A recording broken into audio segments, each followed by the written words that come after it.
Vous serez choqué par cette révélation. Des images satellites accablantes viennent d'être analysées. Premier point, origine présumée du drone qui a fait victime d'une responsable de la MONUSCO à Goma. Ces données GPS examinées indiqueraient que le drone ayant frappé Goma, chef-lieu du Nord Kivu en République démocratique du Congo, aurait décollé depuis le Rwanda. Ces éléments techniques circulent actuellement dans plusieurs cercles sécuritaires et alimentent le débat sur l'origine de l'attaque. Deuxième point, intervention des Nations Unies. Selon les informations consultées par Le Portail, l'Organisation des Nations Unies a instruit ses casques bleus présents à Goma de sécuriser les débris de l'engin militaire tombé après la frappe, afin de préserver les preuves matérielles. Troisième point, consignes de sécurité particulières. Les directives examinées par Le Portail indiquent également que ces opérations de sécurisation de débris de bombes doivent être menées sans association avec le mouvement politico-militaire de l'AFCM 23 présent dans la zone. Quatrième point, une enquête attendue. La récupération et l'analyse des restes du drone pourraient permettre de déterminer l'origine exacte de l'appareil et les responsabilités dans cette frappe qui a frappé une zone urbaine de Goma. Les développements de cette enquête sont suivis de près par Le Portail. Partagez massivement cette vidéo pour dévoiler le mode opératoire du Rwanda et restez abonné sur votre média en ligne, Le Portail. À Goma, comme vous le voyez, c'est dans les quartiers résidentiels, densément peuplés, dans la ville de Goma, vers 4 heures du matin de la date d'aujourd'hui, le 11 mars 2026, le régime de Kinshasa a décidé de cibler une fois de plus les civils. Nous l'avons dit à plusieurs reprises que Kinshasa a bafoué le cessez-le-feu, il a piétiné le cessez-le-feu et nous a imposé une guerre, ciblant, prenant pour cible des civils. Et aujourd'hui, ce sont les Nations Unies et l'Union européenne qui sont la cible de Kinshasa.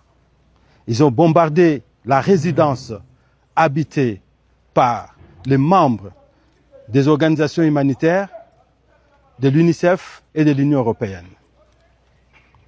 Et comme vous le savez, cette attaque barbare a tué une dame, une Française, une personne qui travaillait pour l'UNICEF, qui aide les enfants, qui travaille pour les Nations Unies.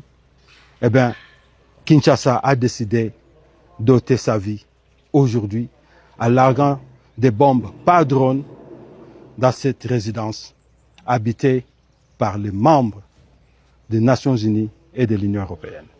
Donc, vous pouvez prendre des images, la preuve est là, et vous voyez comment est-ce que les civils sont tués chaque jour. Et nous ne cessons jamais de le dire chaque jour que Kinshasa viole le cessez-le-feu. Et depuis qu'on a quitté Uvira, il a installé son quartier général à Uvira où il coordonne toutes les attaques par bombe.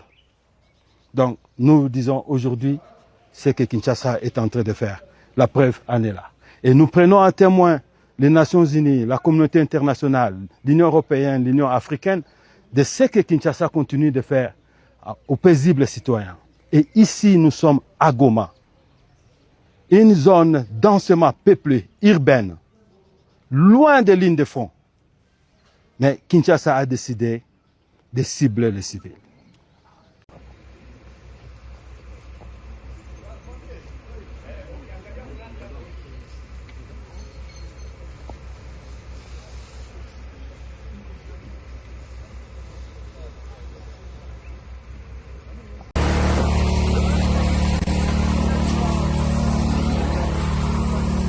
Le 1, tout simplement le plafond.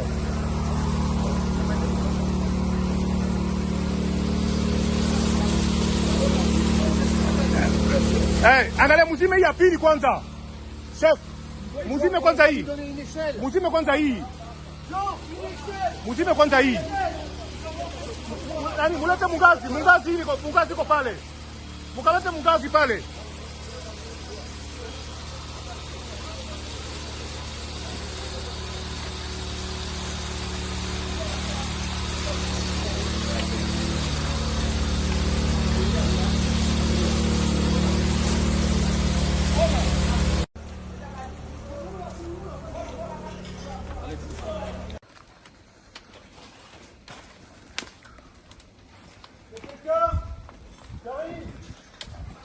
C'est un drone ou l'orage? Non, c'est un drone. Ils sont fous. Mais oui, ils ont tiré 2 fois. 2 fois vraiment.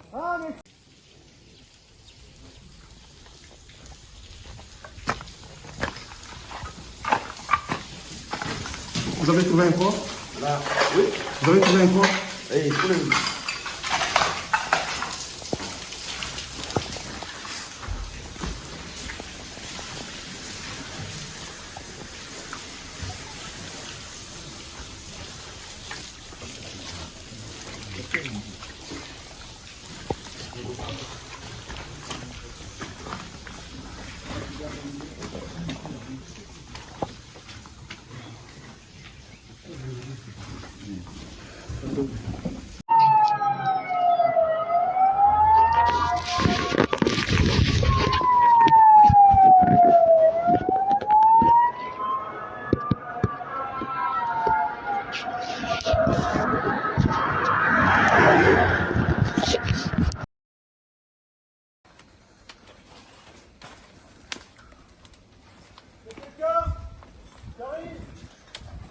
C'est un drone ou l'orage?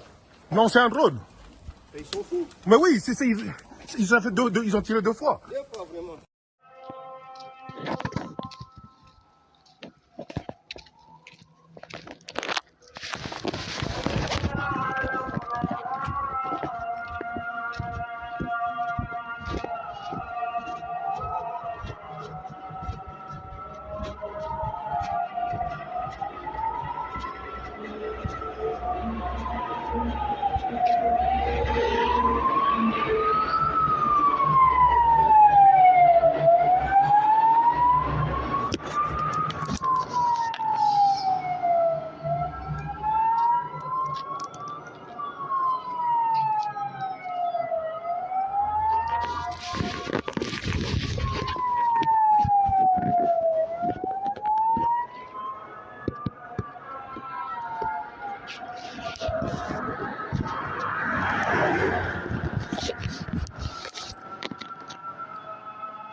Papa Fortuan.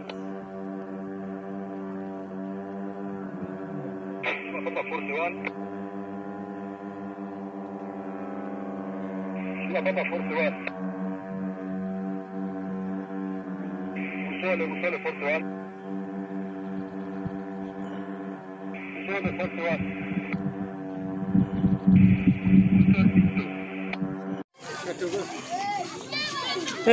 Mnatokea wapi?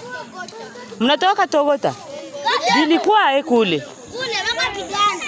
General sasa ni nani mwenye anaongoza kikundi?